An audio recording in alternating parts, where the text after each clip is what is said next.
হে মানুষ, তুমি মশার ভয়ে মশারির ভিতরে ঢুকতে পারো, কিন্তু আল্লাহর ভয়ে মসজিদে যেতে চাও না। হায় আফসোস, আজ থেকে প্রায় ১৫০০ বছর আগে আল্লাহর রাসূল বলে গিয়েছিলেন, কিয়ামতের একটি আলামত হবে, আমার শেষ জামানার উম্মতগুলার মসজিদগুলো হবে সুন্দর সুন্দর, কিন্তু সেই মসজিদগুলাতে নামাজের জন্য মুসল্লি থাকবে না। আজ সেটা ঘটছে। আমার সোনার বাংলায় সুন্দর সুন্দর মসজিদ আছে, কিন্তু সেই মসজিদে নামাজ পড়ার মতো মুসল্লি পাওয়া যায় না। আল্লাহুম্মা গফিরলি, আল্লাহুম্মা গফিরলি। আল্লাহ, আমার সকল মুসলমান ভাই বোনদেরকে বুঝার তৌফিক দান করো।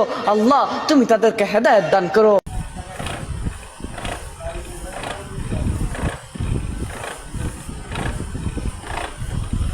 সুবহানাল্লাহ ওয়ালহামদুলিল্লাহ লা ইলাহা ইল্লাল্লাহ।